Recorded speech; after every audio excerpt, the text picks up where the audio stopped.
Espanya no vol que votis. Saps per què? Els catalans portem més de 600 anys lluitant per defensar i recuperar la nostra llibertat, amb la voluntat de desenvolupar un model econòmic, productiu i obert al món. La història de Catalunya és una constant lluita contra un estat espanyol governat per reis absolutistes, repúbliques fallides, dictadors feixistes, governs endeutats, corruptes i centralistes. En definitiva, un estat que sempre ha servit als interessos del poder del moment i mai als interessos del poble.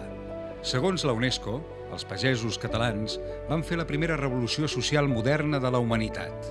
Durant l'època dels reis catòlics, el poble patia les injustícies feudals dels nobles.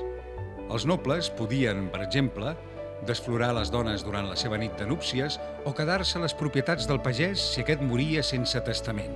I la propietat de la terra, per exemple, passar a qui la treballava.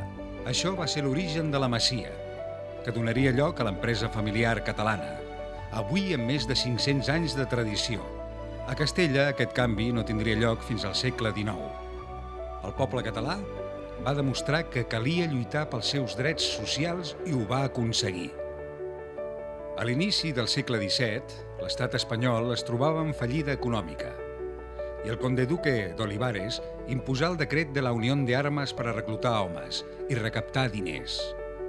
Els catalans no ho van acceptar.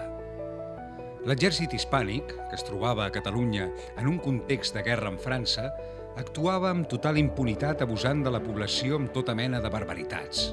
Violava dones, saquejava masos, cremava les collites. El poble, finalment, es va revoltar, matar el virrei espanyol i aconseguir que la Generalitat i el Consell de Cent els donés suport. Pau Clarís acabà proclamant la República Catalana i començà la Guerra dels Segadors. La societat catalana va lluitar contra l'ocupació militar de Castella i ho va aconseguir. La Guerra de Successió, que acabarà amb l'11 de setembre de 1714, fou una guerra internacional entre dos models econòmics, polítics i socials oposats. Un bloc estava encapçalat per Castella i França. Representava l'absolutisme, el centralisme uniformista i el feudalisme de senyoritos.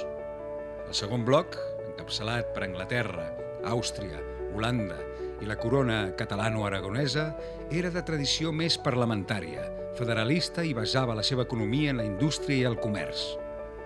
El poble català va lluitar fins al darrer moment per la seva llibertat i per mantenir el seu model polític, social i econòmic. Tot això va ser destruït i esborrat del mapa per Felip V i els seus sequaços espanyols. El poble de Catalunya, però, va demostrar d'una forma èpica que calia lluitar fins al final per defensar els seus drets humans i les seves llibertats nacionals. I ho van aconseguir.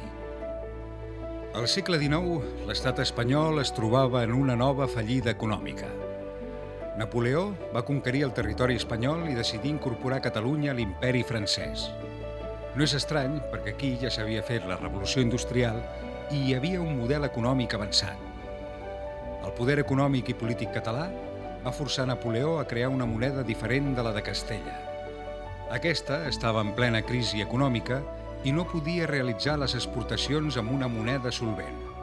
Així va néixer la pesseta, que 60 anys després, la resta de l'Estat es va veure obligada a assumir com a pròpia, forçada pels creditors internacionals.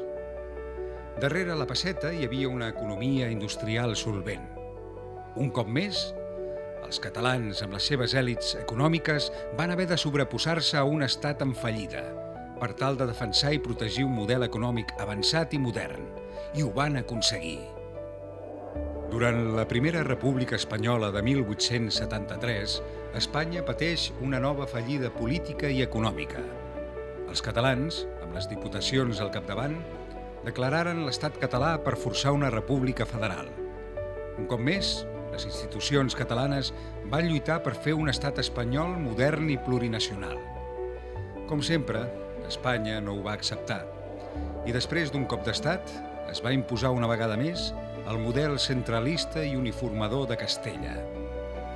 Catalunya va reafirmar-se com a nació política diferenciada i ho va aconseguir.